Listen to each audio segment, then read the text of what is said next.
All right, here we go. Welcome everyone to the May 14th edition of the Scientific Governance and Risk Meeting. My name is Richard Brown. I am head of community development at MakerDAO. I'm also currently the only governance facilitator, but hopefully not for long. We'll be talking about that for a bit today. Our agenda includes a great deal of things to go over.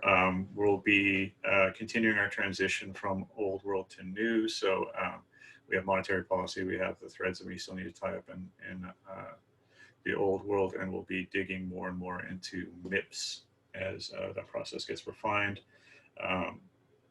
LongForWisdom will be telling us a bit about governance at a glance.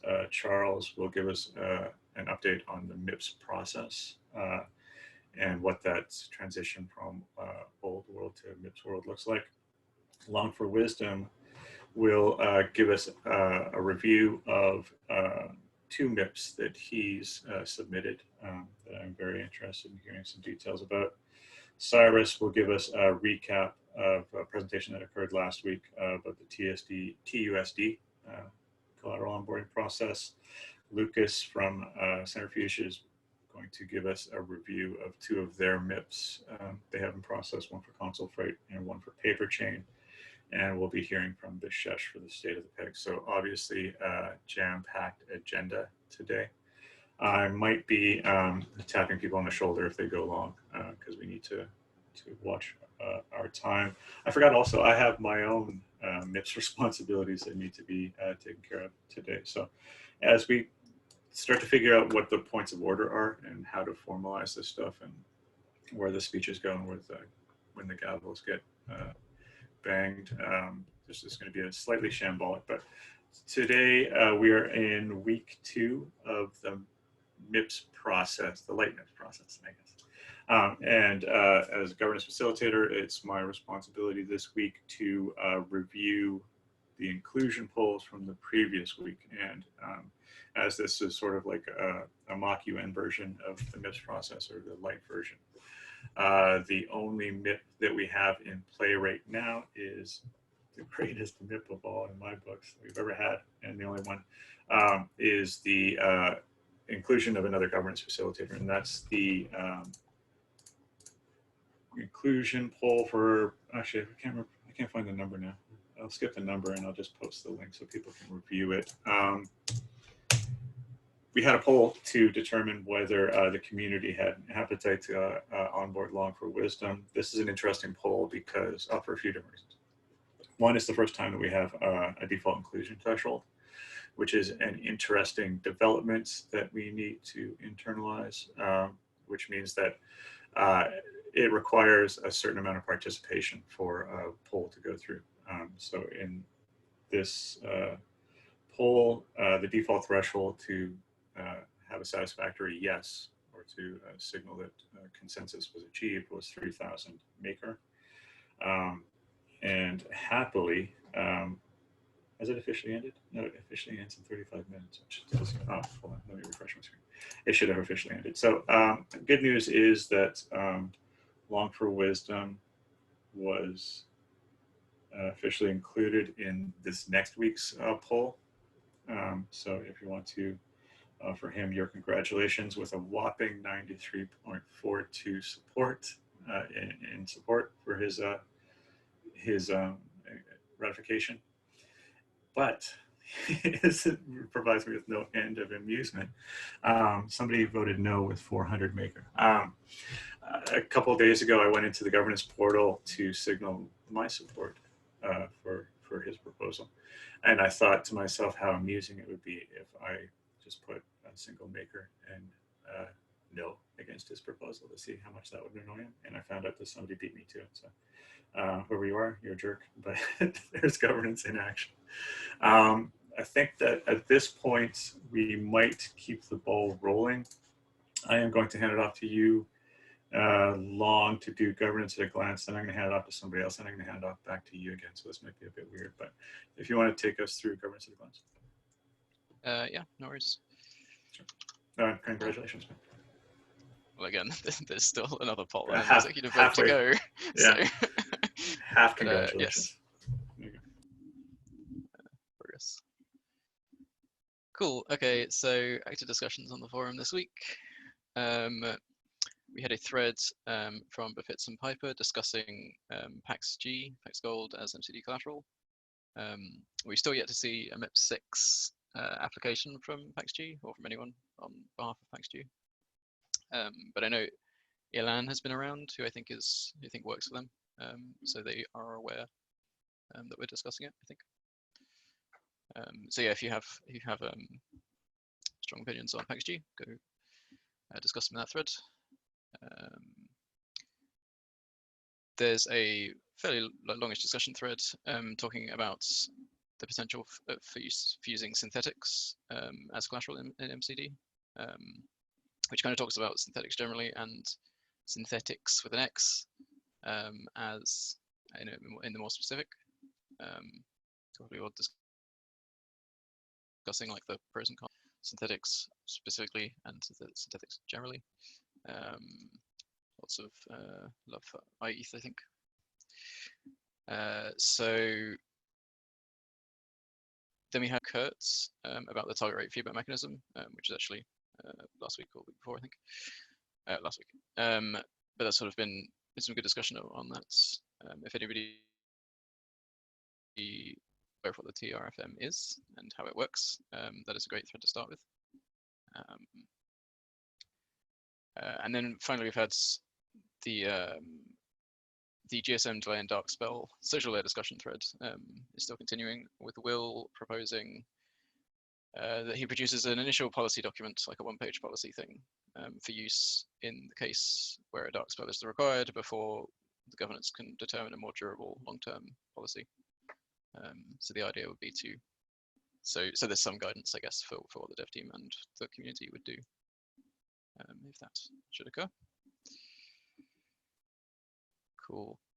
All right, so on seeking consensus, I don't think there's been any new signal requests this week. We've had the adjusting WBTC debt ceiling, which was on chain and finished a little while ago. I believe, does anyone know the outcome to that already before we go look at it? It's no. It was no? Yep. Cool. And then the other signal request was changing the stability fee structure, produced by Sam. Do you want us to speak briefly about this, Sam? Let everyone know where it's going now and things. Is Sam here? I'm not sure. Oh, yeah, okay, he can't do chat now, right now, yeah. Yeah, that's an interesting one to get into, though, and I don't think that we should do it today. I'd like to potentially carve off some specific time next week to actually dig into this thing, because the level of debate around that issue is significant. So it feels like something that we should hash out as a group. Yeah, fair enough. Cool. All right, so I think that's the end of what I plan to talk about for governance at a glance. There's been quite a lot of discussion generally about a number of things. So by all means, have a look and see if you can find anything else. Yeah, fair amount is understating it. The governance is blowing up. So this is both enormously encouraging and terrifying. It'll be fascinating to watch how we handle the level of activity in the coming weeks and months. I'm sure we'll do fine, though. Charles, I'm going to turn this over to you now to give us a brief context about the MIPS process and what it's going to look like for the next couple months. Awesome. So I'm going to kind of go over the same structure as I did last week during the governance calls. So provide a little more detail on this week's activity next week, the third week of the governance cycle, and then what's going to happen in the fourth week. And then also talk about a couple other updates with respect to the MIPS process and collateral onboarding in general. And I'll also be posting this as a forum post or thread like I did earlier this week. Hopefully I'll get it out tomorrow as opposed to the next Monday so that people can read about it earlier on. But in terms of this week's activity, I mean, Rich and Long have already kind of briefly spoke about it, but earlier today, the inclusion poll for the core personnel onboarding of LongForWisdom as the governance facilitator passed. The results were 5,529 MKR to the 403 plus the default inclusion threshold, which is 3,000. but the yes votes were still higher than both of those, so the proposal effectively passed. And on today's call, we reviewed the results of the inclusion poll, and we can confirm that the next step is the governance poll that will happen next Monday. So with respect to the next week, on Monday, we'll have the governance poll, and it will be submitted by the governance facilitator. And this poll will run for exactly 3 days. And in general, the purpose of the governance poll is to determine if this proposal to add LongForWisdom as a governance facilitator should proceed to the final executive vote, ultimately putting it up for acceptance or rejection. And on that Thursday of next week, the governance facilitator will do another review similar to what we're doing this week, is just talking about the results and making sure that we can proceed to the next step of the process. So we'll kind of acknowledge that the final vote would be ready for the final executive vote in the week 4. So in terms of week 4 of the governance cycle, the executive vote would be submitted on the Monday, and the executive vote details would have kind of an expiration of 4 days, and after which it has no effect. So MIPs and sub-proposals would only ever move to the accepted status if the executive vote is passed and is within those 4-day limit. So if the executive vote fails to pass within the 4-day limit, the MIP and sub-proposal is effectively changed to the rejected status. So in terms of collateral onboarding and the governance cycle, in week 4, we have the community greenlight poll to give direction about what to do next regarding the MIP6 applications that have been proposed in the forums.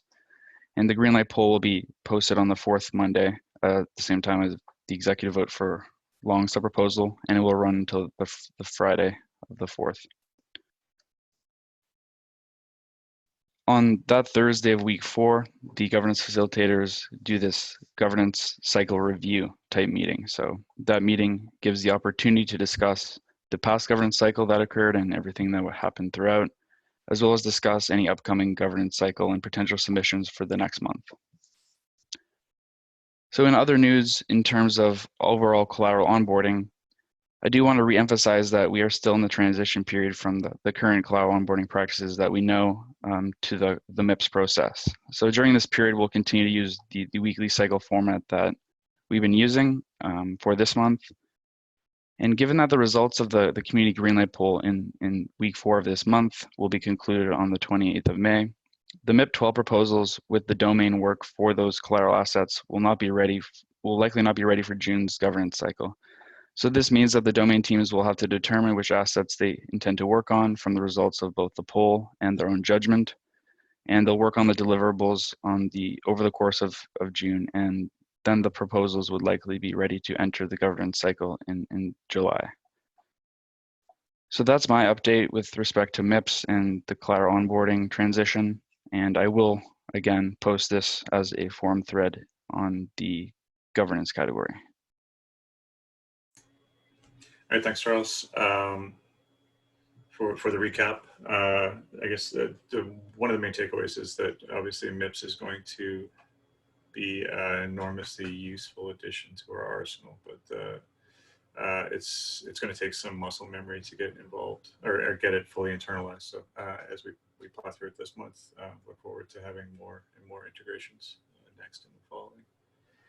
Speaking of, though, one of our secret champions of the MIPS process is up next. LongForWisdom is a powerhouse of process, and he has 2 MIPs that he can give us a review about proposed MIPs. Before we move straight to that, Lucas asked a question in the chat, which is maybe worth addressing. Yeah, asking when the first domain team greenlights will be published on the collateral applications. So I believe the first ones have already started to be published. I think Nick has done some on like the Oracle team. The deadline is supposed to be Friday, so tomorrow. So I'm hoping that we'll see like a rush of them happen at the end. Yeah, go ahead. Yeah, well, we've had some discussions about this internally, and so there's issues at play here.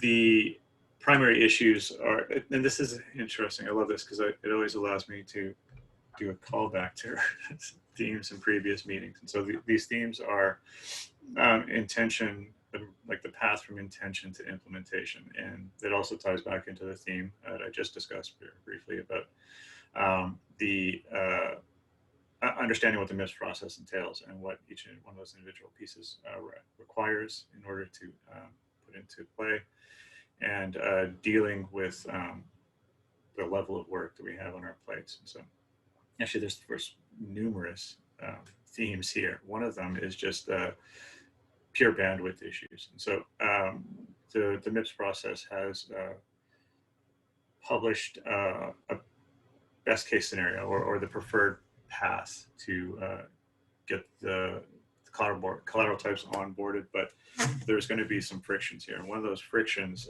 we've run into almost immediately is that the volume of work involved with these collateral onboarding applications is significant. The coordination across stakeholders is also significant, and the domain teams need to provide analysis for each one of these applications. Coordinating all of that work is not an insignificant task, and so we're still working out internally about how to coordinate that and when we're going to have that work prepared and how to communicate it back to the MIPS applicants. And we're not there yet. So the question is when. I'm not entirely sure. Hopefully we'll be able to get with the MIPS applicants this week, next week, and start digging in to the application process and figuring out exactly how this thing works. It's my expectation that there will probably be meetings involved where sort of like a Q&A session between the domain teams and the MIP applicants, so we can establish some baselines. Like this is the very first kick of the can. We don't completely understand all the moving pieces here. The example is the last time that when we did WBTC internally, that was something that was like potentially expected. It's a project that we're familiar with, at least tangentially in the ecosystem, and it still took a fantastic amount of highly focused work across 12 possibly different departments in Maker to make that happen. And so we're trying to figure out how do we do that with the MIPS applicants in the forums. It's a very, very complicated question. So I'm sorry, Lucas, that's probably not going to be an enormously satisfying answer for you. We'll be reaching out to work with you and the other MIPS applicants in the coming weeks. Yeah, it's worth noting we're only talking about the green lights at this stage rather than the whole process. Yeah, I know. That's the whole process is in order of magnitude even more complicated. So for sure, yeah. That's where we're at right now. All right. Any other questions that I should get to? Yeah, it looks like Nick is reinforcing Oracle team. Yeah, maybe Cyrus can speak to some of those additional complexities. Cyrus, do you want to do that now, or do you want to wait till later in the risk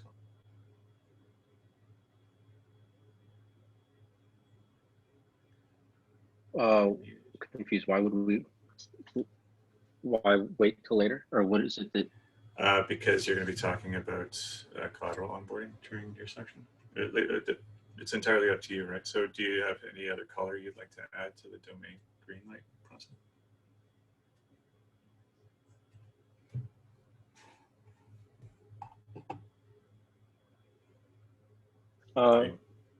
No, I mean, I think you covered it. I think you covered it mostly regarding bandwidth. We're trying to get through everything as fast as we can, but slightly new process for us. And if anybody has any questions, definitely reach out and we can talk a little bit more in detail. All right, I am going to hand it off to you, Long, to give us an overview of your two MIPs. Yeah, sure, we can do that. Cool. All right, so I posted a couple of MIPs on the forum earlier in the week. So I think I'll probably start with the simpler one. They don't have numbers yet because they're assigned numbers by the MIP editor. So the first one is a MIP I called protocol DAI transfer, which defines a process which allows governance to transfer DAI out of the protocol to a Ethereum address. So it's fairly kind of like low-level sort of core infrastructure sort of aim. It's kind of built to be fairly generic, so there's sort of limited requirements into. I mean, you need to like give a reason, like as written, right? But there's no sort of onerous requirements. It's just kind of like if you can get a MIP through a sub-proposal through this process, then it will be added into the executive vote with a call to the suck function, which allows governance to pull DAI out of the protocol and send it to an address. So kind of written as to be sort of kind of generic low-level thing that we can use in the case where we don't have like a more specific, more detailed process. For example, like we probably want to build things like, or sort of more complete solutions in the future for like treasury management and like paying people and all this sort of stuff. But until we have that, we can kind of fall back on this. And if there's any like edge cases in the future where we need to do weird payments that kind of aren't covered by other MIPs, then this is something that could be falled back, we could fall back on. So that's kind of the intention behind that one. Does anybody have any questions before we move on to discuss, like giving an overview of the second one?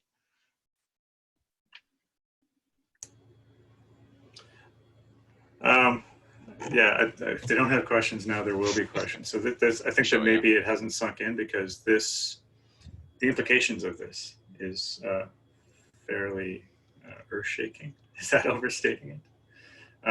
So you're proposing a method, well, do you have a TLDR? So like essentially you're proposing a method where for the first time the community, we're talking about DAI transfer, right? Yep. Yeah, okay. The first, this will be the first example of where the community can basically self-fund for activities, right? Potentially. I mean, again, the idea is that this can be used for like literally anything. So like any reason we would need to send DAI somewhere can be covered by this. Yeah, and so the first question here becomes guardrails, and so how is the protocol shield itself from bad actors in this situation? What social layer would be required to vet these things, or maybe even manage those funds in transit? Yep. How do you ensure this is one of those things where the questions sort of become endless, but the intention behind the MIP is very compelling, I imagine. So here's one of the issues is that the protocol and the foundation, or the foundation responsibility is to bootstrap the protocol and then hand it off to the ecosystem. We do that by creating reference implementations of software. We do that by facilitating different roles in the ecosystem and then funding them until they become self-sustaining. But ultimately, there's no true autonomy in that model until empowered actors have access to their own funding sources.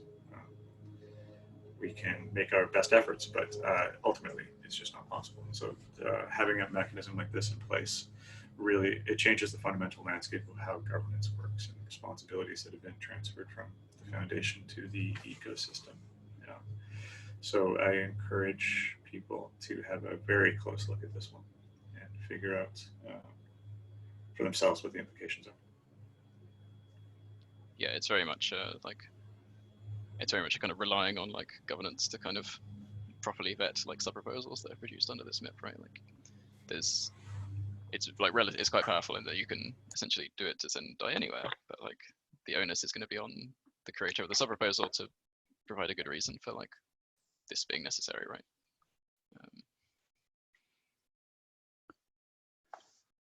Yeah, I just want to add that, I mean, these proposals are very fresh, and I'm sure many people haven't had the chance to read through them. So this kind of mention is an idea of initiating the conversations to begin kind of formally reviewing in the forums and discussing there. And it's not necessarily needed to have like full kind of commentary on it now. Yes, that's fair enough. I have just like one small comment, which is misplaced after what Charles said, perhaps. But like, I think that it is worth bringing up on these sort of calls. You know, Long, you make a good point that an executive early in week 4 of this month for the proposal to add you as the governance facilitator, achieving more than 60,000 Maker is quite a steep hill to climb. And I think that it's worth sort of putting this point to the community at large that we really need to try and think about a way, perhaps, in which these kind of process MIPs, which are not technical changes to the code base, may not necessarily need to go all the way to an executive on-chain vote in order to be ratified. You know, it's a complicated question, but are ratifying process MIPs without requiring executive votes, so that we don't end up in a situation where, you know, we've got an executive early in the week that's going to be difficult to get past. And in terms of this MIPX to send DAI anywhere that you've submitted, you know, I strongly encourage people to go into the forums and take a look, particularly at the technical aspects about whether, you know, sucking DAI from the VAT initiates the flop auctions immediately or not. There seems to be some unresolved debate about that at the moment. And perhaps, you know, the Oracle himself, Kurt, can help us clear it up, because if we were sucking DAI directly from the protocol and initiating flop auctions immediately, that would be a bit of a problem in my opinion. So those just two minor points. If anybody could come up with a way to to process MIPs without an executive vote, that's yeah, that would be golden.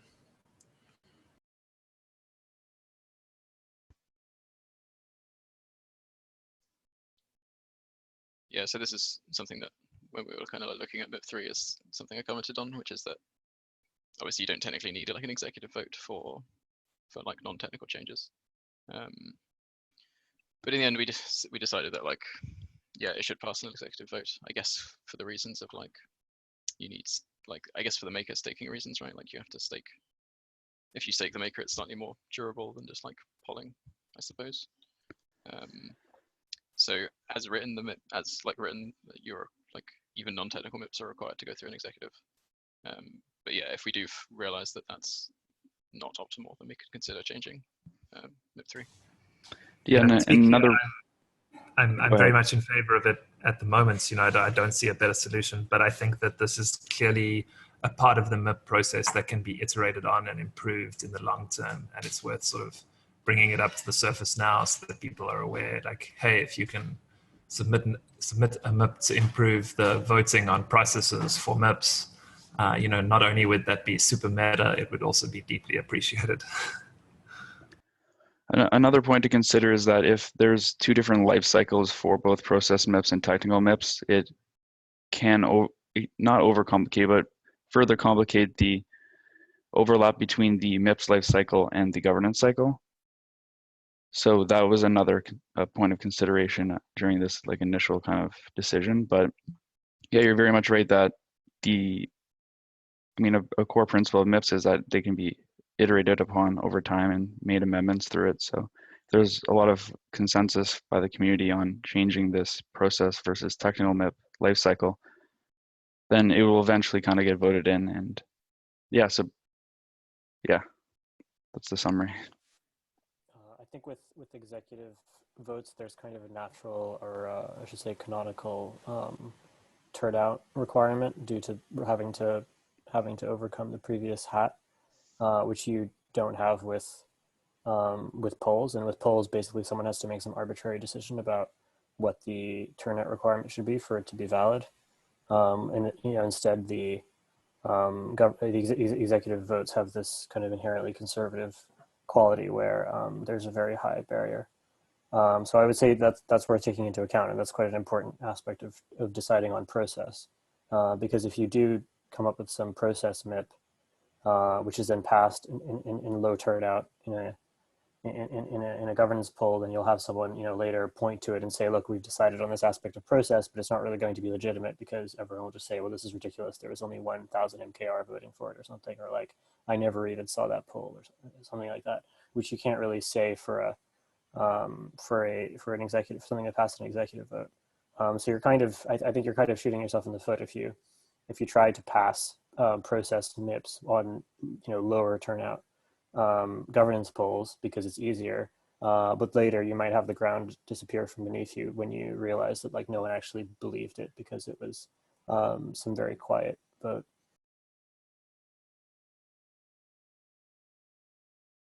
Yeah, that's a good point. And I think you can go a little further even and say that maybe for these process MIPS, we should be, as part of the executive vote, putting a hash of whatever the document that was agreed to on chain or something like that. So there's actually an on-chain record of what the process is supposed to be, or at least an on-chain attestation, I should say.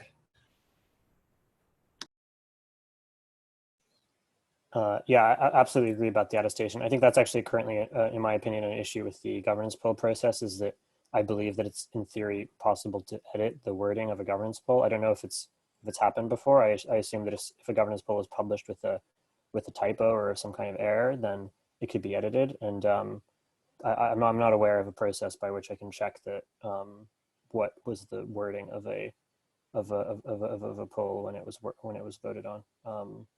This is a side problem, but I'm just I think it makes a lot of sense what you're saying, Kurt. Yeah, obviously there's no possibility of things that we need on our to-do list, but one of the top of mind is actually, sorry, let me take one step back. I got too many things happening here. The GitHub, our polls go into GitHub, so obviously there's an audit trail there, so you can see whether something's been ninja edited. That's not a perfect solution. It's not very decentralized. So the wish list for me is this stuff should go into IPFS and should just be called directly from there. But it's something that's, like I said, we have a really long to-do list. If the community wants to see that done sooner rather than later, though, that might be the impetus we need to raise that up to the to-do list. Forum threads, perhaps, if somebody wants to accelerate that process or work with us to get that done. We'd love to hear from you.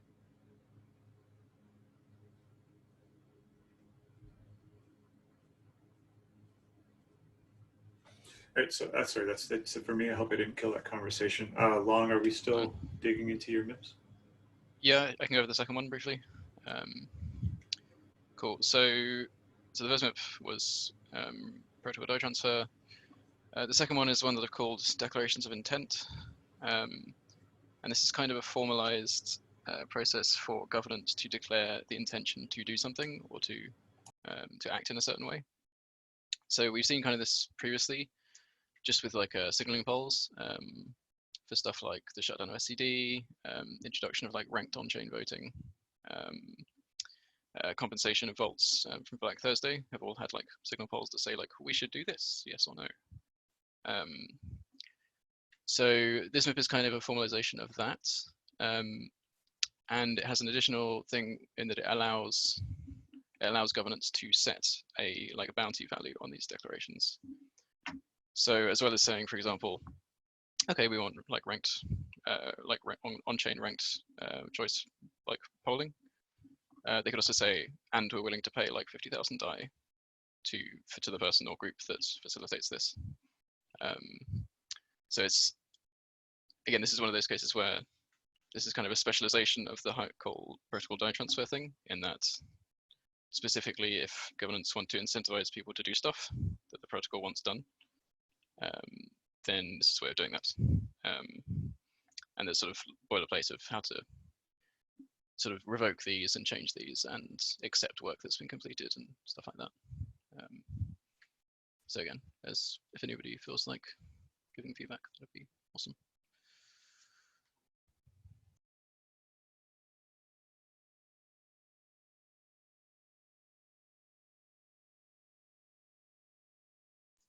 Are there any questions about that now? Or?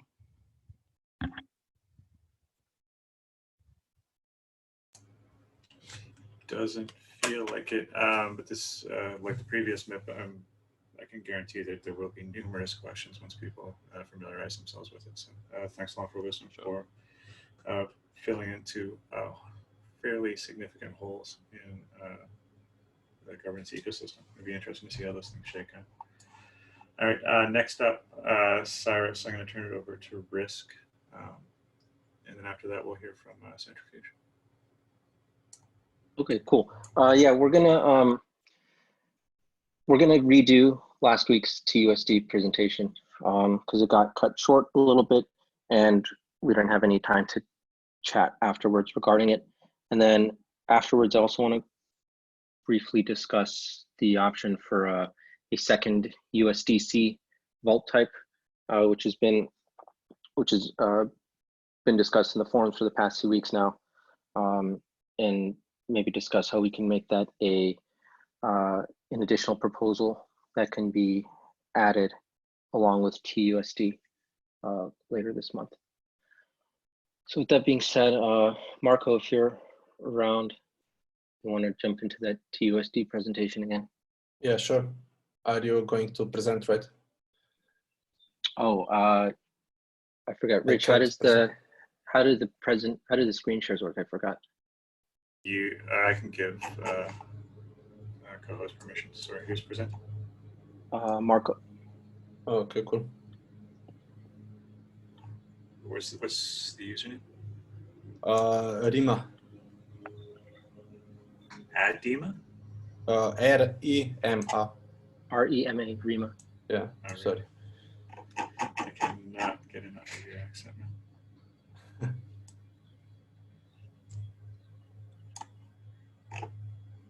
Why? Oh, for some reason it moved it to the top. All right. There we go. You should be able to present now. Thank you.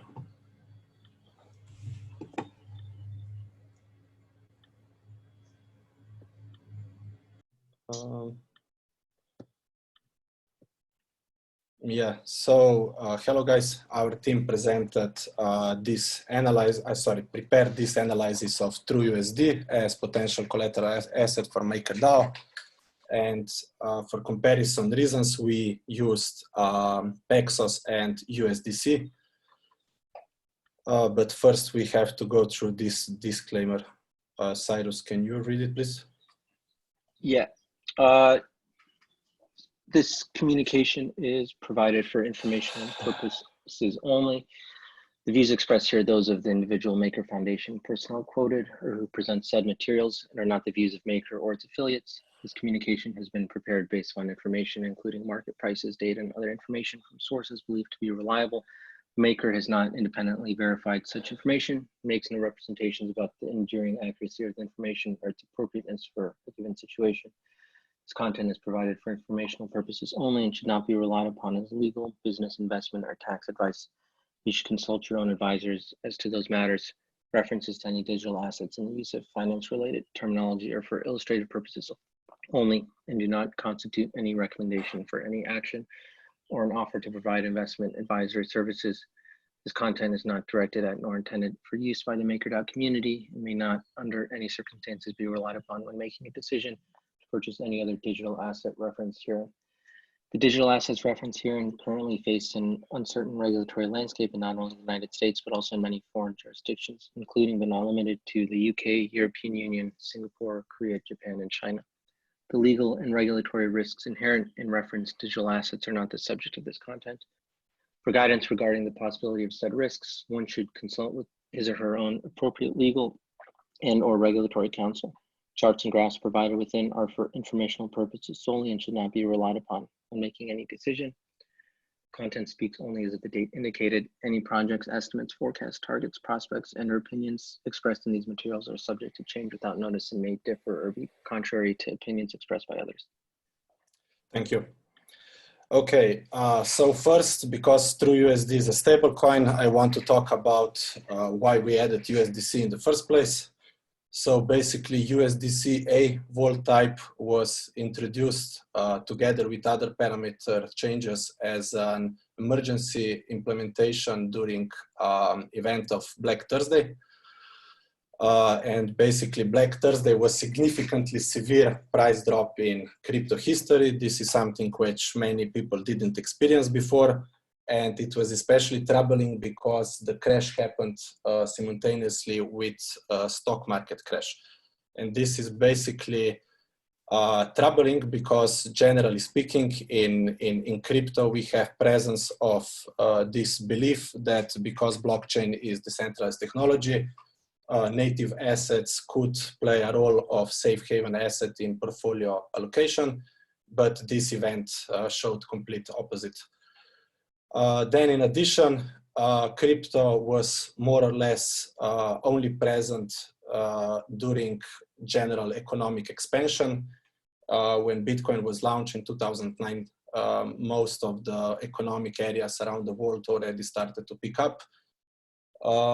So basically, like crypto did not really experience bad times yet in like full meaning, and this might occur now.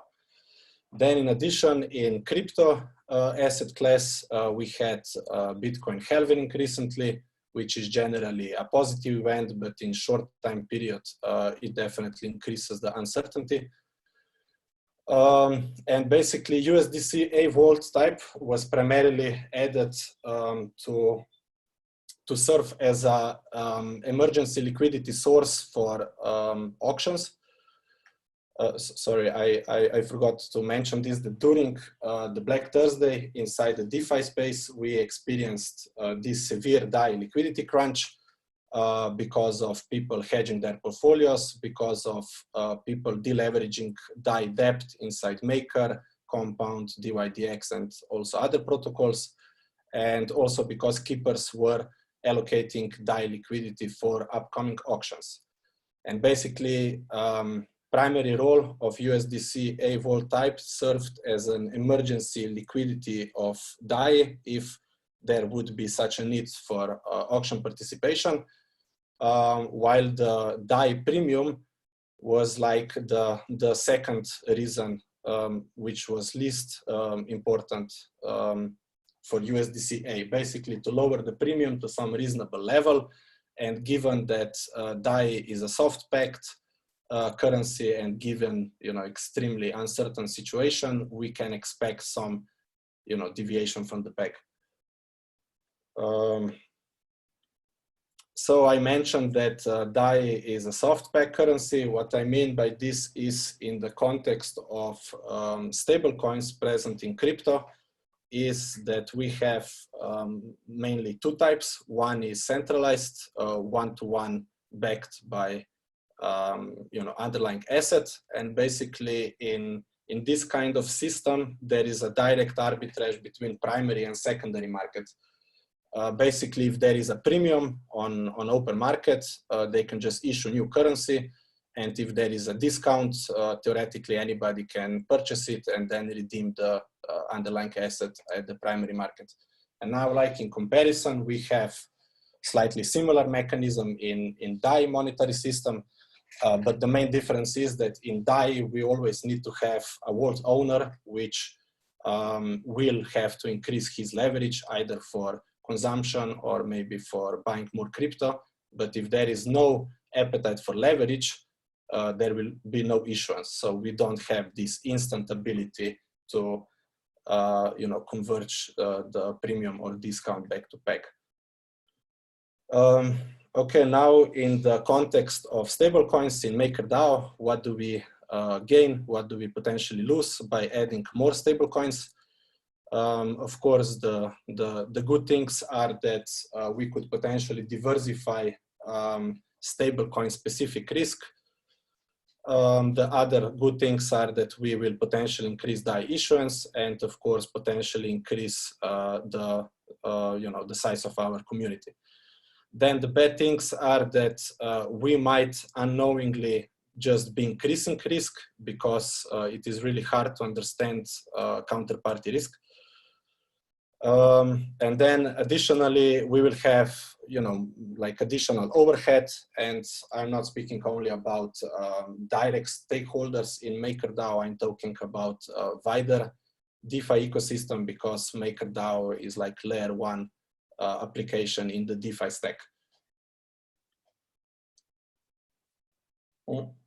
So stablecoin specific risks and their potential for diversification. Basically, the first risk is counterparty risk. It is probability that your counterparty will not serve their liabilities. In the context of centralized stablecoins, this is of course redeeming the underlying asset. Now the counterparty risk is divided in two risks. One is ability and the second one is willingness to serve liabilities. And in the context of, for example, crypto exchanges, which are like important crypto financial institutions in our ecosystem, exchange can get hacked, and of course they're unable to like return their assets, and they will just apply for a bankruptcy. While in some other cases, owners of these platforms run away together with their ledgers and basically disappear. So they actually have the ability to serve their liabilities, but they choose not to. So counterparty risk can of course be diversified, but in some cases, diversification is not actually a diversification, but is only like, increasing the risk in your portfolio. Basically, if we really want to, say with 100% certainty that we are diversifying counterparty risk, we would need to conduct in-depth financial analysis of entities who operate these currencies and who own them. The second stablecoin specific risk is regulatory risk, which is a probability that legal system will change in a way that will impact an asset or an industry or even wider market. And TrueUSD is operated by TrueCoin Limited, which is incorporated in Delaware. This entity is owned by Trust Labs, which is also incorporated in Delaware. And both of these entities have branches in California. Now, USDC is operated by a group called Center, which was founded by Circle and Coinbase. Now we know that Coinbase is one of the most, established and strongest crypto financial institutions in the space. Given this information, we could achieve state-level regulatory risk diversification, at least in US jurisdiction. But most likely when this regulation comes, it will be applied in wider economic area.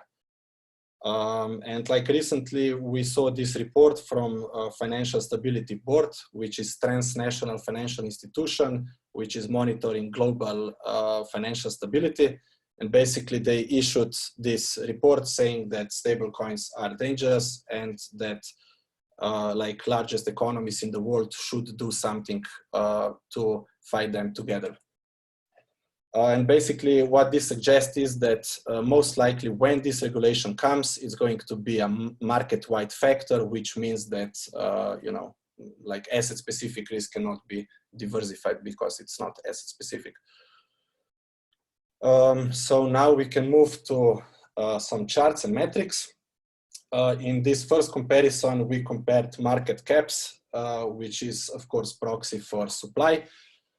The green line is USDC, and what we can see is that it is definitely dominating the space between three of them. The blue line is Paxos.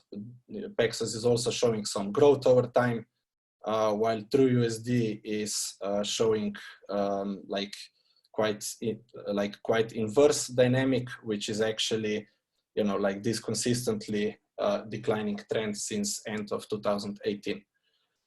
Another interesting thing on this chart is that if you look towards the right side, this rapid increase in supply is of course because of the Black Thursday. And what we can see is that both Paxos and USDC increased quite rapidly, while TrueUSD did not show equal pattern, which is a bit worrying, because it effectively means that in times of great demand for stable coins, basically, only few people thought of TrueUSD compared between these assets.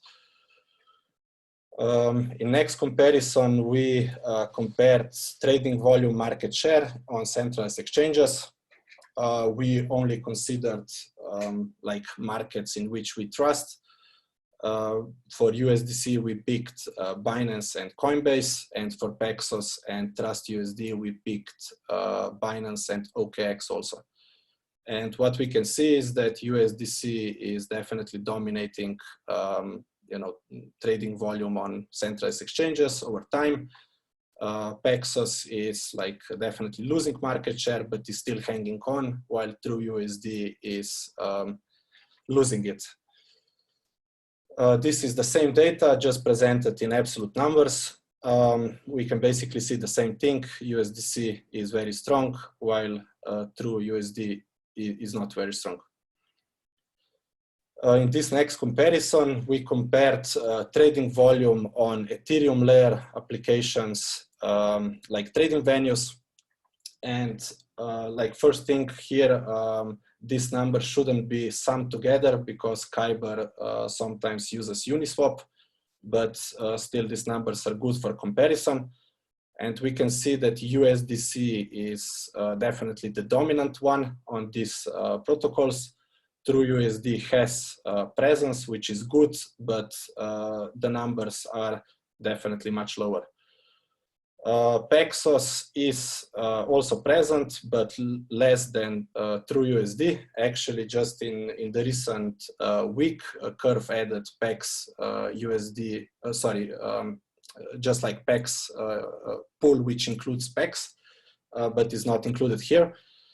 But like what is a bit worrying for Pax here is that trading volume in Uniswap is so low.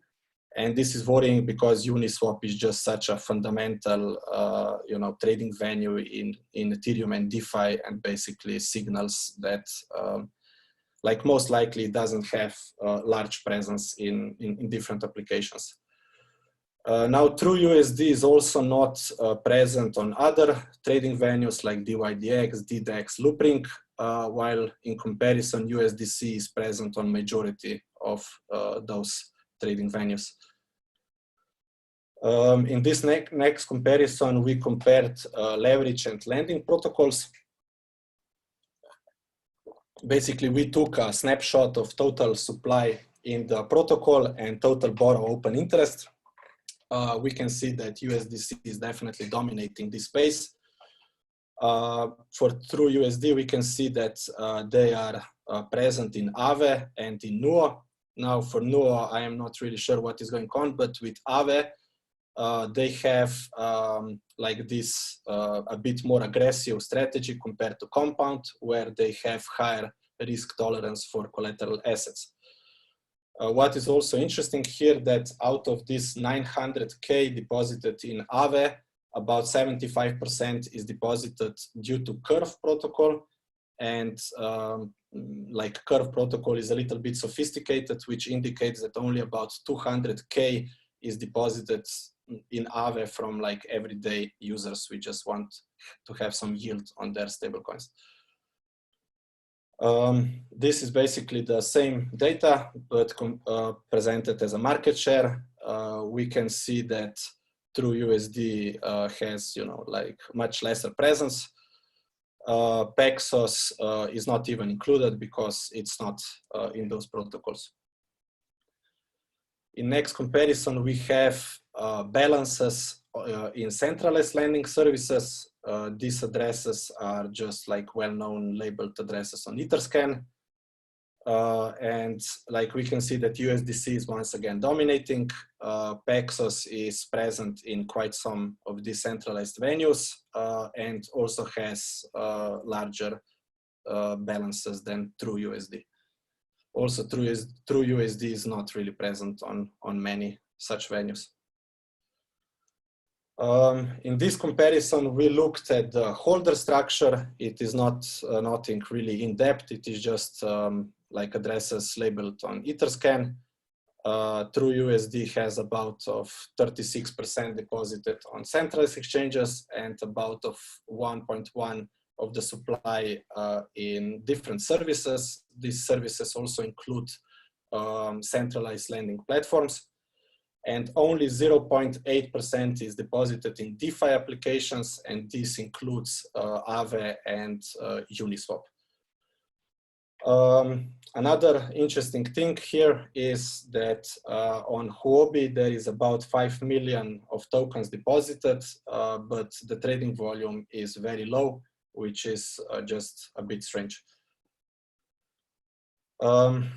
Here we did some quick on-chain activity analysis. Basically, we took number of holders, number of token transfers, and days in existence.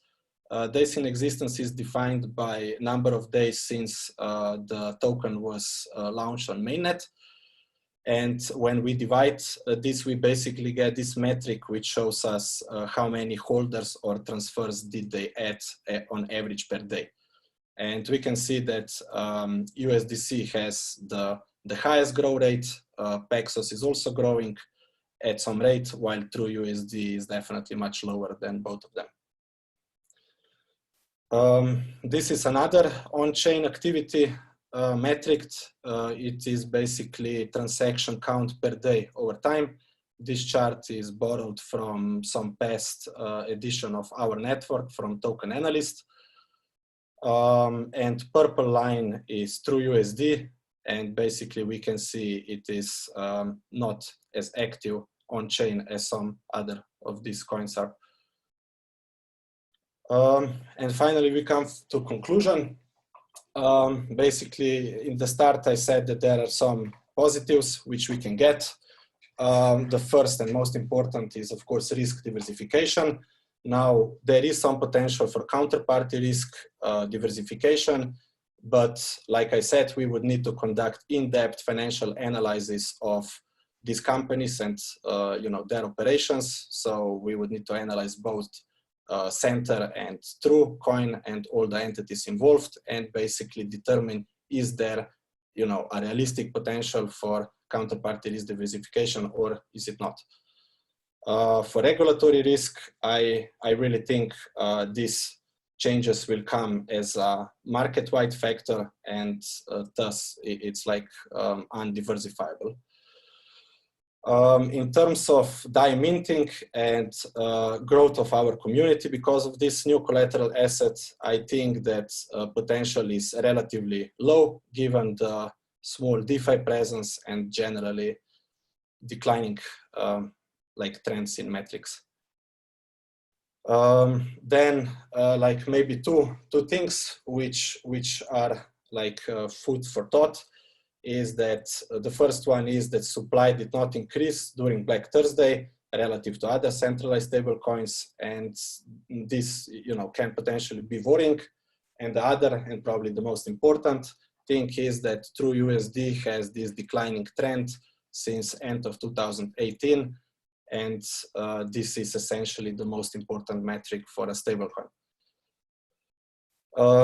Now, in terms of concrete recommendations, if the governance decides to include TrueUSD, consider a debt ceiling limit allocation to centralized stablecoins. And in current state, this would mean a slight decrease for debt ceiling on USDC and slight increase in debt ceiling for TrueUSD. Additional liquidations should be disabled, at least initially, and other parameters can be equal to USDC.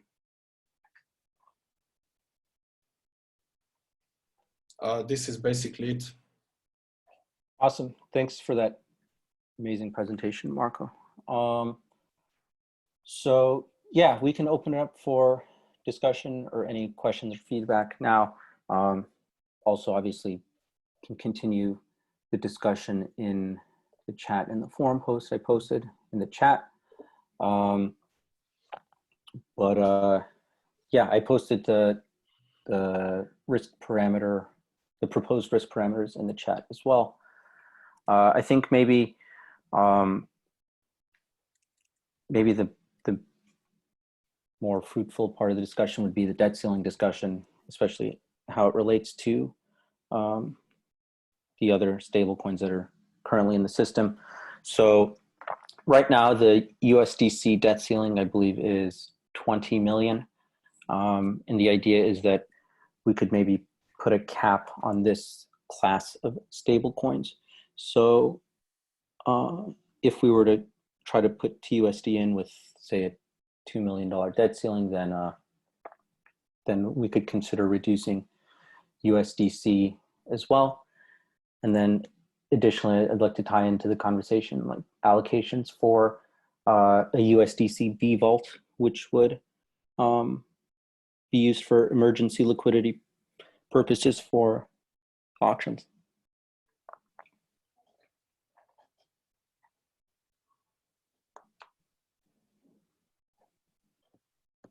Yeah, I think, I know this is a lot to take in, but I'm so happy to continue this in the forums as well. But Wait, though, like, wasn't the recommendation though that TUSD provides little diversification in terms of regulatory risk? It doesn't seem like anyone's going to mint DAI. I kind of thought that the position was that maybe they're, maybe there are better, centralized stablecoins that governance should be focusing on, as opposed to kind of bike shedding around something that we don't all feel very enthusiastic about, unless I missed something.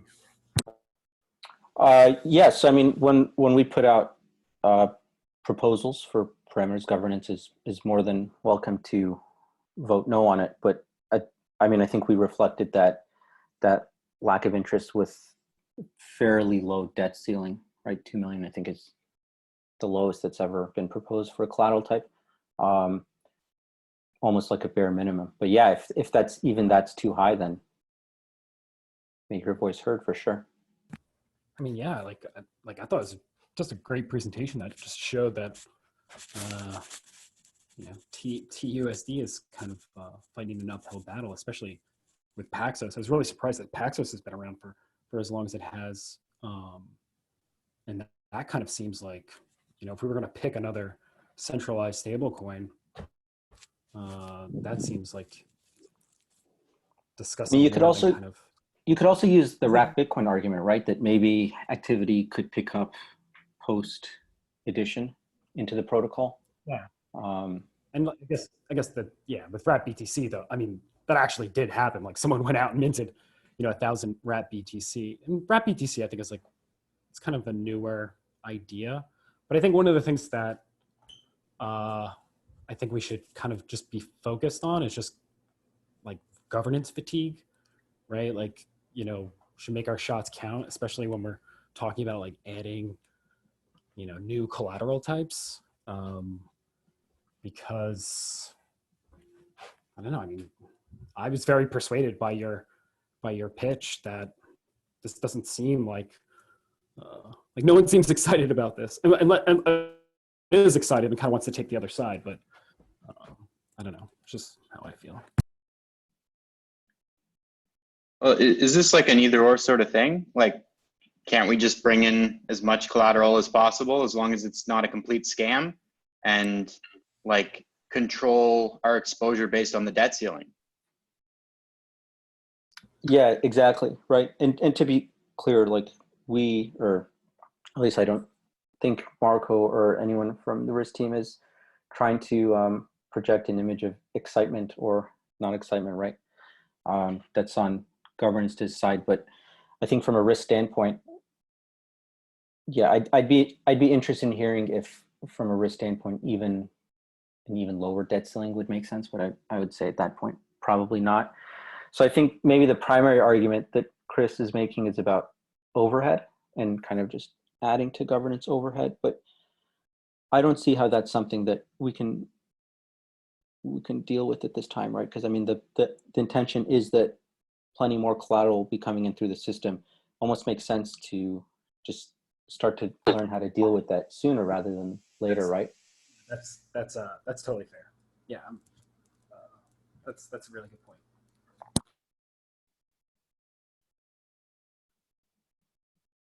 Right. If there comes a time when there's like 30 collateral types in the system, which is obviously going to require some reworking of how we manage the portfolio.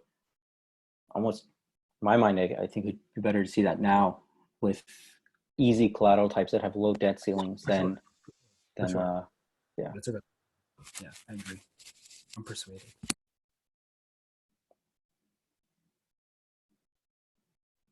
All right, I'm trying to stay cognizant of time. We had a lot to go through. We still have some more as well. Cyrus, can we turn it over to Lucas and Centrifuge? Yes. Right, But, Lucas, do you want to take? Sorry, what?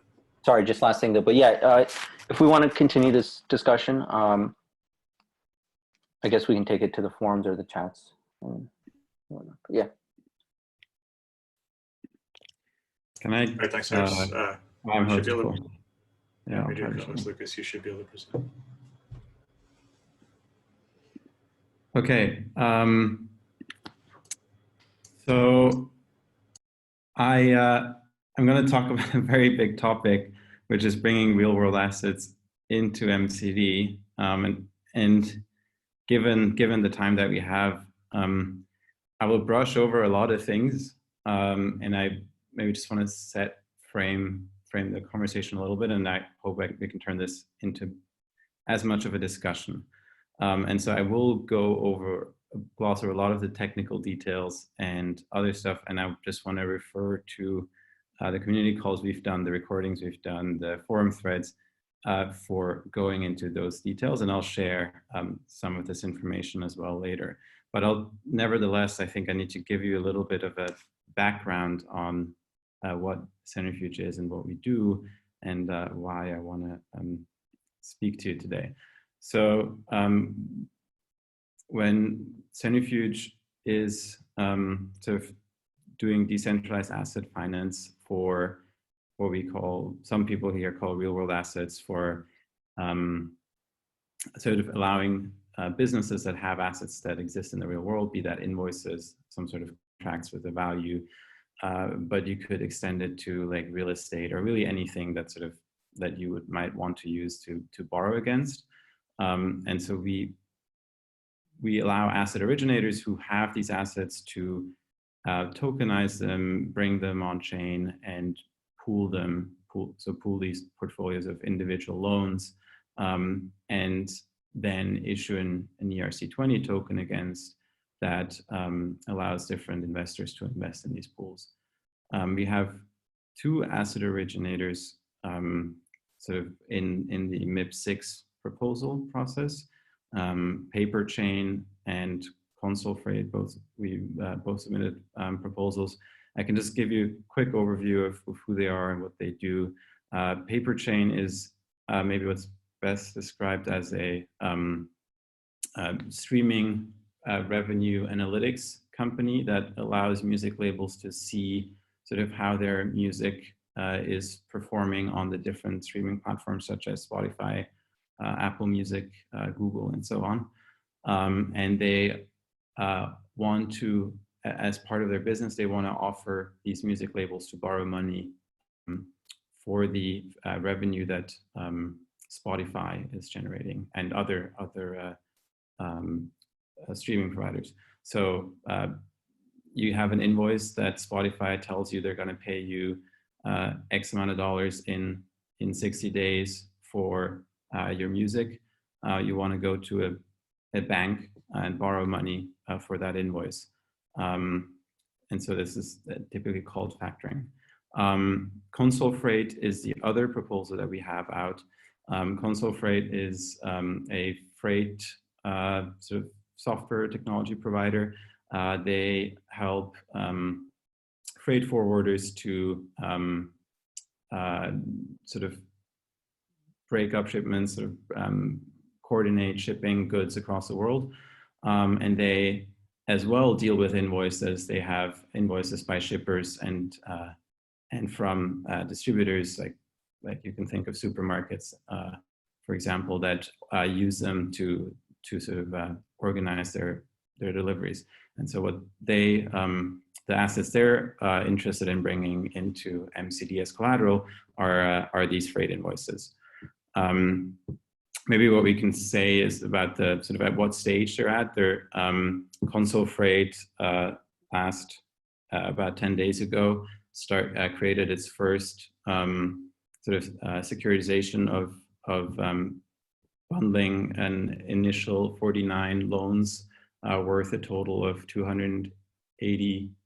78,000 DAI, and sold those to 10 different investors that now own an ERC20 token that is generating a yield on these individual invoices.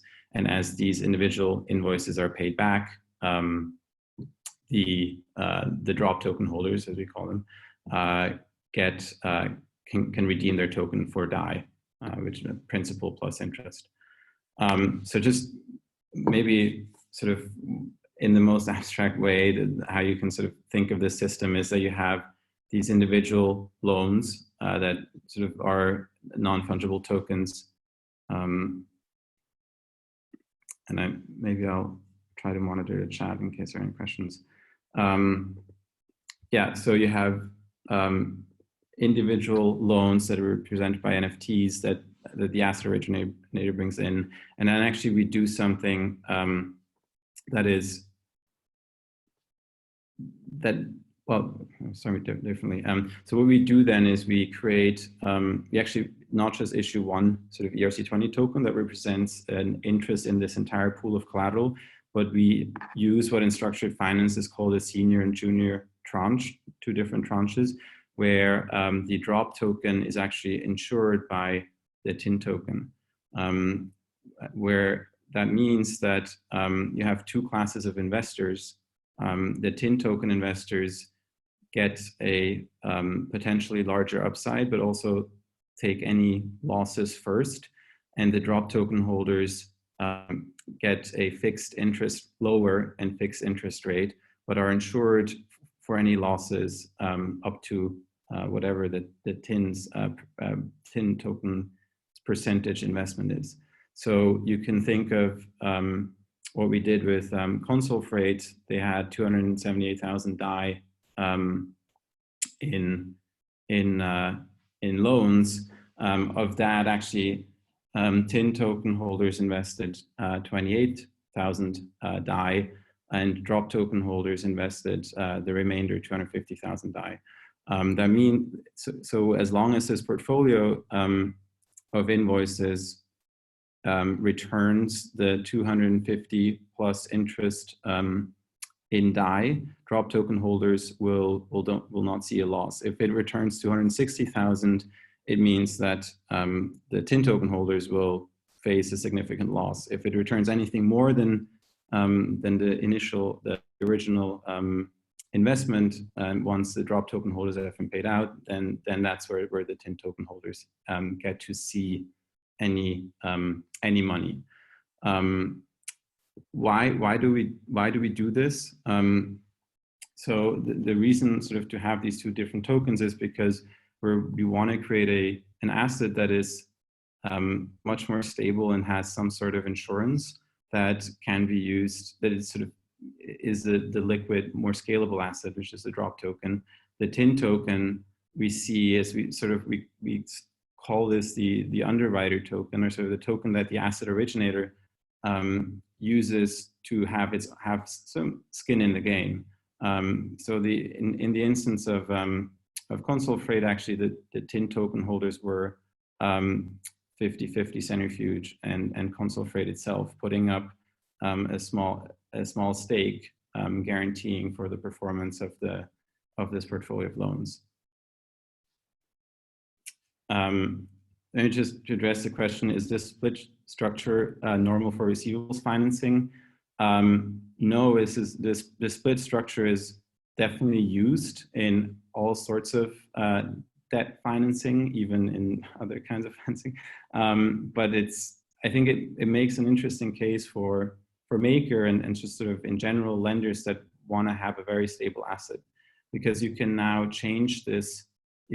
As an investor, I can now I can change my risk assessment from what is the chance of any individual asset in this portfolio going bankrupt and therefore or being a complete loss and therefore losing that fraction of the portfolio to, okay, over this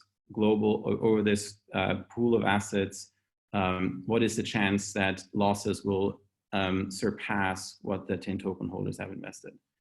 So as a drop token holder, I have a much lower risk. So it's just generally how centrifuge assets work. But I think I would like to talk in general about how real world assets behave as collateral in Maker, and it I think requires a lot of rethinking, and I have way too little time to go into detail on some of these things. I'll highlight a few of these points, and then I would most just like to see what kind of topics we want to tackle first. But I think I can, and I'll start obviously with the positive things. I think like what we have with these kind of assets is that actually an asset originator like Paperchain or ConsolFreight has they have a known demand for capital. So we just had the question of how much TUSD would actually be used to generate DAI, or how much BAT is used to generate DAI. That is very different. It's a very different use case for me as a BAT token holder to go in and say I want to possibly margin trade BAT or sort of use that BAT as collateral to get some security, get some safety by buying DAI or by borrowing DAI, right? Like the difference actually here is that an asset originator will go and say, we'll go onto the market, sell the DAI, give the fiat to these to the freight forwarders or to the music labels, and sort of use that as their main one of their main source of capital. Another thing is, and in the current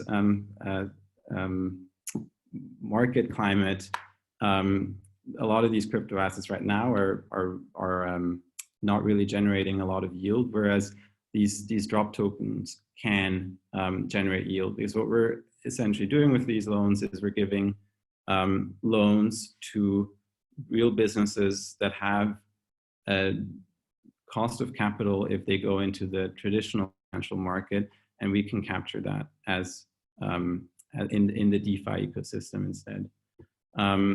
One other thing, and I think that's like oftentimes a point that is criticized by sort of when looking at real world assets in Maker, is that, well, these assets are not truly decentralized. They, of course, are not. They do rely on a legal system. They rely on a legal framework that you have to use. But I think one opportunity that we have here is, well, if we diversify, and there's sort of similar argument to what might actually speak for TUSD, right? If we diversify, we sort of start onboarding different kinds of real world assets with different asset originators, with different legal jurisdictions, then that is actually something that can add to the diversity of the portfolio and can make Maker a more secure system. And then going maybe into some of the more practical topics of how we think about these. I mean, I think one of the key questions we have to ask is MCD the primary or secondary market for these assets? With Paperchain and ConsolFreight directly petitioning the Maker community for inclusion in the assets, I think Maker has the chance to be the primary lender, meaning that the asset originator comes directly into MCD and deposits drop as collateral and gets DAI. For that, however, to work, what we have to be aware of is that if in the supply chain finance, sort of across the trade finance sort of type of collateral, like you very often see advance rates of like 95% even. So that what that means for Maker is that we have to start being much more comfortable at pricing these assets, not or giving sort of risk parameters that reflect, that can compete in this market, in the real world asset class. Another thing is that sort of what Centrifuge has focused on when we think of real world assets are short-term debt. That means trade finance assets are a really interesting category, because like if you have a loan that's due in 120 days, it's much easier to price it just because the maybe the macroeconomic circumstances don't change quite as much over those 120 days. You have a much higher turnover, and you get a quick faster feedback to see how this works. But it still means that these assets are by like crypto standards very illiquid. There's not really an market for freight invoices that we could just tap into and use as price oracles. So what you do, and this is, and the credit industry in the traditional financial world does that too, right? Is for these kind of assets, you use pricing models that factor in credit risk by different lenders, and sort of you arrive at a net asset value of a portfolio that doesn't rely on price discovery in the market, but is just based on some agreed upon model. That's one of the sort of the things that as the Maker community, we can start thinking about, okay, is that something we want to incorporate, or do we want to insist on there being a market? How do we feed oracles when we know that a price of an invoice realistically doesn't change for most part of the time it's active? Maybe it changes once it goes into default, but sort of it's a very different asset. And then I think keepers is sort of the last thing I want to just sort of start maybe the discussion. I don't know how much time you want to give me, Rich, but keepers, the kind of keepers we'll have to bring into MCD is going to be different. They exist in the real world. There are distressed debt buyers that specialize in buying underperforming pools of loans. There are different collection agencies that buy individual assets, right? And so it's just I think going to be a process to bring those entities to the table and start including them in these discussions that we're having. And so what I wanted to sort of propose to the community is just sort of starting off a dialogue around some of these topics. What we have been doing in the past has been hosting calls that we opened up to whoever wanted to discuss how these assets work. We could form working groups. I'm obviously open to just working with the domain teams, and depending on how much time you want to give me, Rich, I would open it up for questions and feedback. Yeah, I do want to do a time check. So we're an hour and a half in, but there was a lot to go over, and it seems like you sparked up a bit of a conversation. So I'm happy to hang out for another 15 minutes if the rest of the community is as well. We could also pick this up in the next call. It feels like there's a significant number of interesting questions to be addressed here. So I'm open for suggestions. I always do this and I never get any. Happy to stay around, whoever's not interested. Yeah, why don't we hang out for 15 minutes and then see how things shake out. Guillermo is asking for an invite for these calls. So Centrifuge has been hosting their own calls that we sometimes announce on the Maker forum, and actually we have done what we so far call the an open collateral onboarding call that we planned on doing every 2 weeks. The last one happened last Wednesday, and I think we'll do one again on Wednesday. Yeah, Leah just posted the thread. So happy to also take the conversation there if people are interested.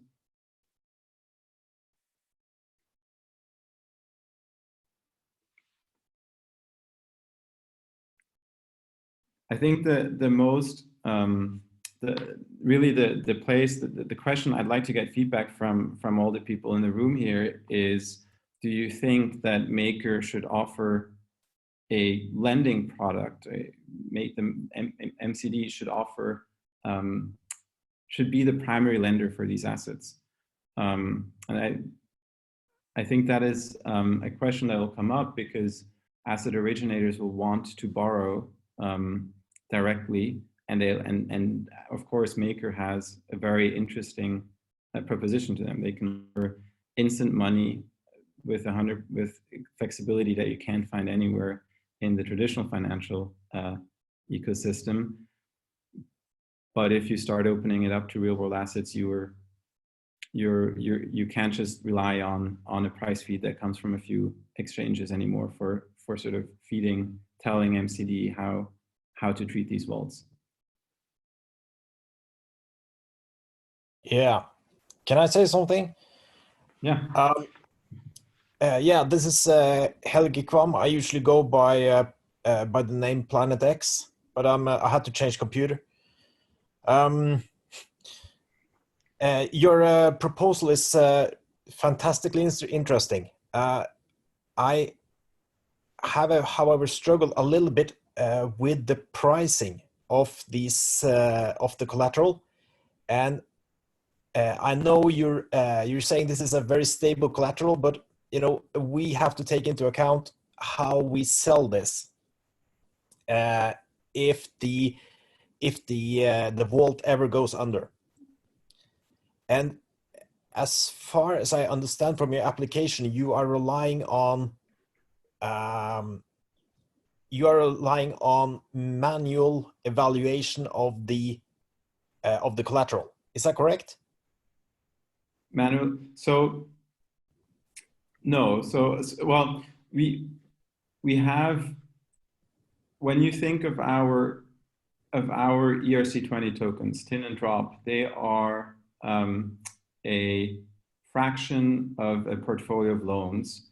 These loans are legal documents that we bring on chain as NFTs and that are priced and underwritten by, of course, as many diversified sort of oracles or sort of testers, you could call them, as you can think of, right? So you might have this NFT might be attested by an auditing firm, financial auditing firm, to say that the paperwork is correct.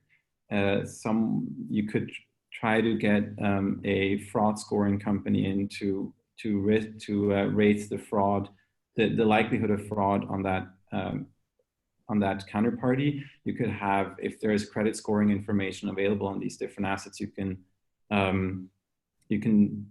read out what the credit score is of this individual lender, right? And that will give you a risk rating on the individual asset, the invoice, for which TinLake, that our contracts will use to determine what the interest rate and the advance rate for this asset is. So so at that point now we have a price that is determined for this asset. Then what we then do is we actually calculate the NAV, net asset value of the portfolio, which looks at these different invoices, calculates expected cash flow, calculates the probability of default, and comes out with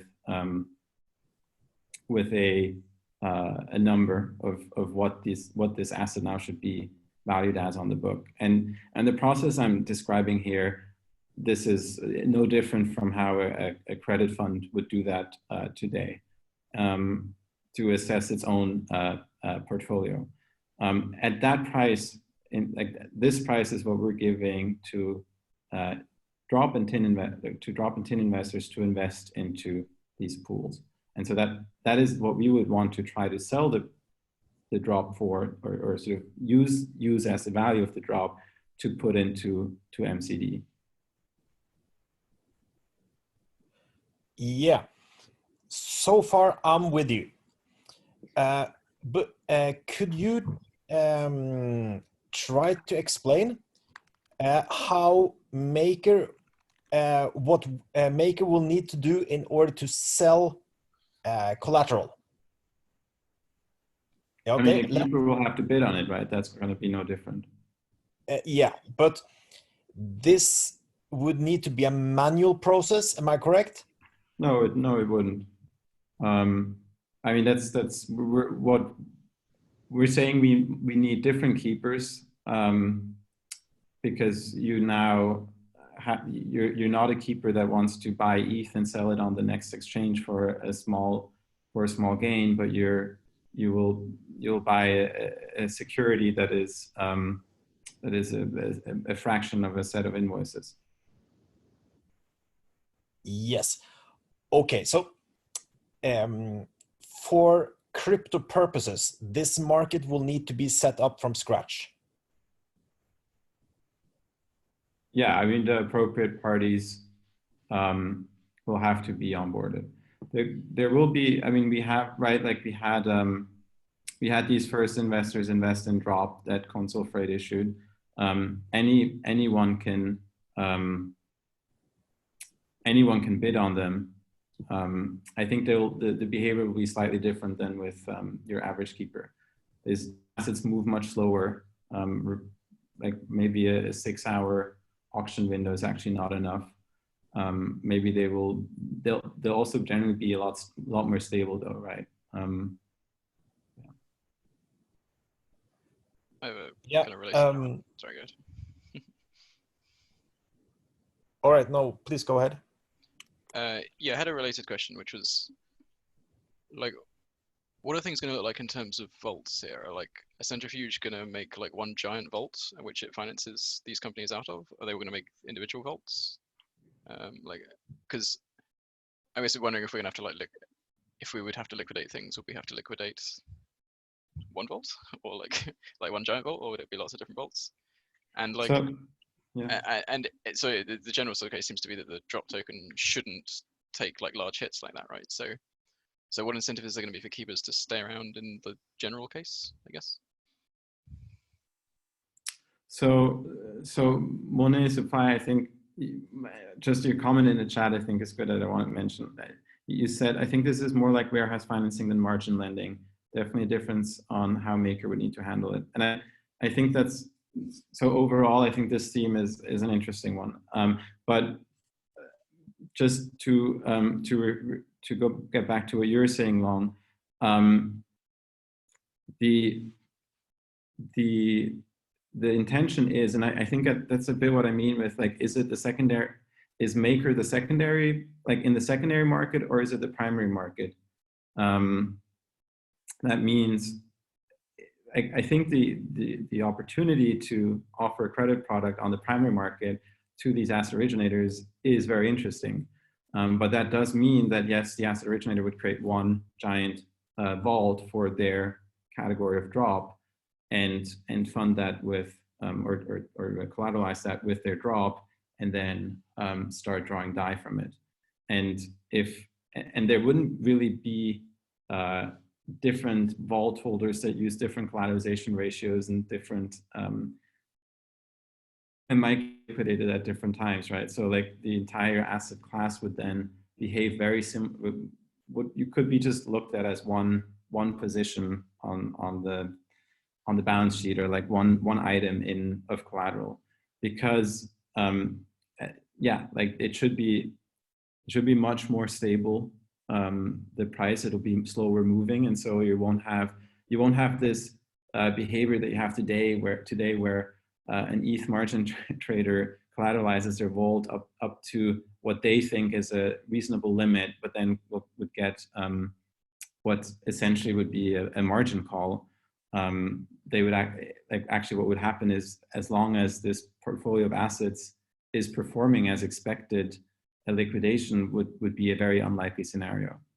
And just to give you a bit of an idea on these assets, like we're talking about like B2B invoice spend. There's a less than, I think, like the default rates on these assets are like in the like, depending on industry, like in the less than 1%. And actually, like if you look at credit, funds for factoring, they like you have like a deep, like you have a fraud risk that's probably the biggest, but like these assets rarely sort of have these crashes that we see in crypto on a day-to-day basis. So the question of how we make them stick around, I think that this will need work by the community to get them familiar with the system, and also do this at a slower pace. Yeah, I mean, my point is just, if there's one large vault, then either the whole thing is liquidated or none of it is, right? Yeah. So would keepers like stick around just for like the chance that everything falls apart one day? Like that's kind of a big ask, right? Like at least with, well, not at least, but like with these faults and things, like there's relatively frequent liquidations because there's a bunch of different vaults with different ratios. You're essentially asking people to stick around in the case that in like the 1 in 100 case, right? That the thing gets liquidated. Yeah. Yeah, but then you have a few days, right, to liquidate this portfolio. You don't have minutes, and keepers don't need to. Keepers have a different kind of time span that they're working on, because you're not trying to offload your asset as soon as possible on the next exchange to get more liquidity. So we'd be in something like a situation where we wanted, like, say, like almost like, you know, like a 20-day liquidation or something, where you could like source keepers at the point it gets liquidated, I guess. I think that could make a lot of sense, yeah. Or I mean, you could just put the obligation on the issuer to find, you know, to contract with like keepers to liquidate their collateral. I mean, there's a lot of like normal contracts flying around, right? I'm sure like that could just be seen as an obligation for, you know, real world asset collateral. Is that like one of the burdens of proof should be like, you know, like we're gonna make sure that there are people around to bite this shit when it goes underwater. Yeah.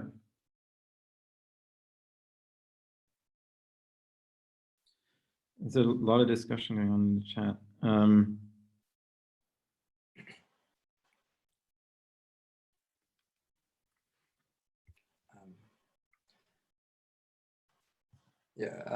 I have a couple of questions. I have many more questions than the ones that are actually in the chat, but just a couple of things. So in terms of like these initial businesses, so Paperchain and ConsolFreight, just for sake of an idea, how old are they?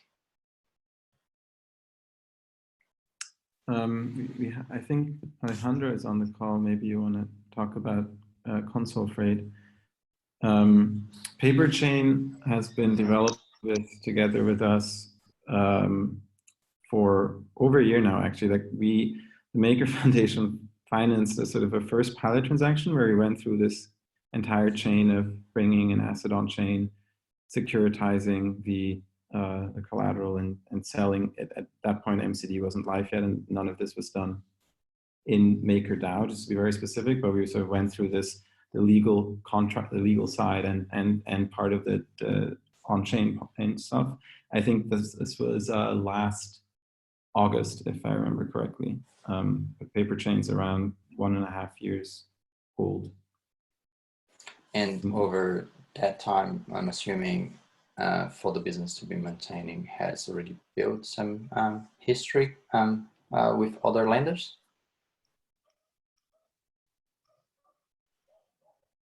I think both ConsolFreight and Paperchain are bringing want to use Maker as one of their first backers. ConsolFreight has gone live last week with their first sort of securitization of assets. Paperchain has a track record of sort of working with labels, offering them analytics products, but does not offer a finance product outside of it. Okay.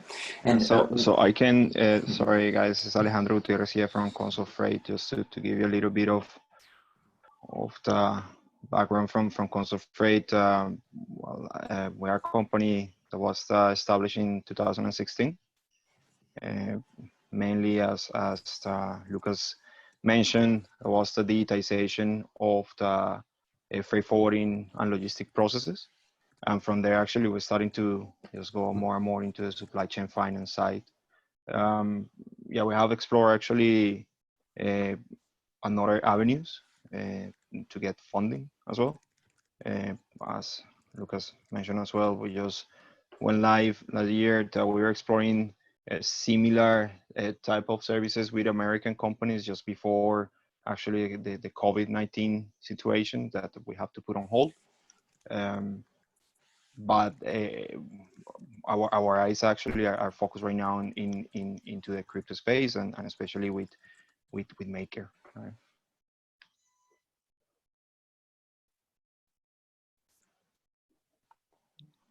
I think that I would love to talk about this. What you just said. Collateral can be anything that has value. I think the real dichotomy is commodity backed versus debt backed.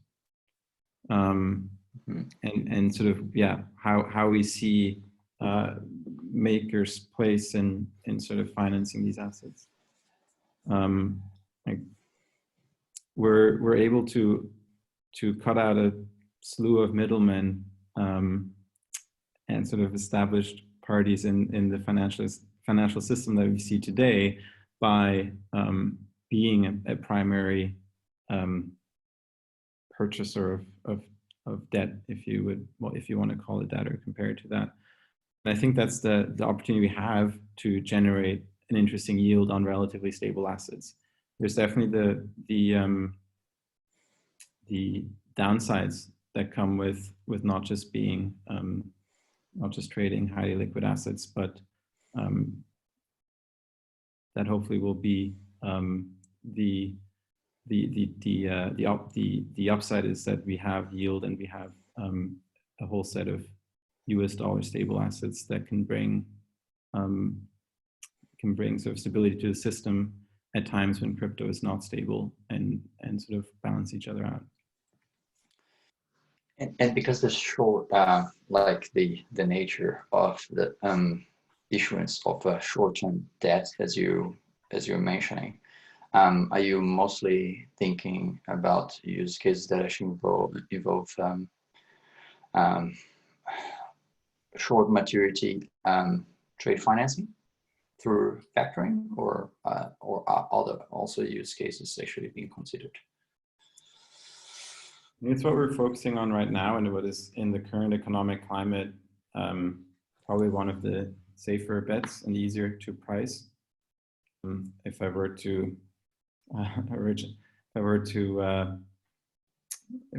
to make any predictions that surpassed a couple of days, I would have a hard time personally. And I think that's sort of, yeah, I think the trade finance assets, one huge benefit of focusing on them is that this is money that is already spent by the business. This is a revenue that is already realized by the supplier, and it's just waiting for payment. And so it's not assets where, of course, the cash that or the money that you give these borrowers is used to grow the business, but you're not borrowing against an expectation that the business will have a long-term success and growth in revenue. Yeah. And in terms of maturity, then you would actually then kind of like not expect long maturities, because as far as I'm currently seeing to the risk parameters that we got into the Maker ecosystem, there's it's usually there's no kind of maturity to the debt that we have in the ecosystem. So that would be a little bit of a change as well if we're actually defining that short-term maturity for the debt financing from the investors on the maker side. Yeah, yeah. I think we're sort of reaching the time limit, and I don't want to keep everyone around for too long. We have Charles is asking to move this discussion to the MIPS channel on Rocket Chat. We are going to do a collateral call next Wednesday. I think it's at 7:30 European time. That's 10:30 Pacific time, and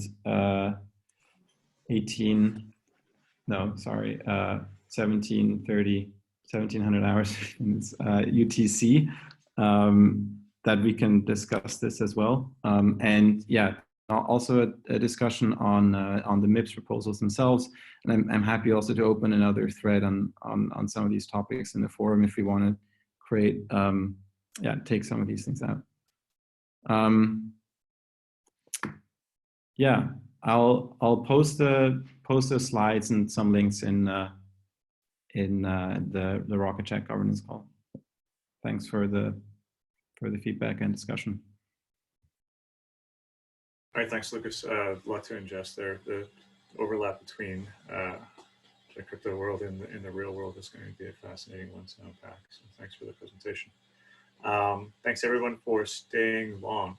We had a lot to regroup over, considering we missed a call last week. So I appreciate the endurance and the attention that everybody paid. Please join us in the forums and in the Rocket Chat, and continue evolving the governance ecosystem with us. All right, thanks everybody. See you next week.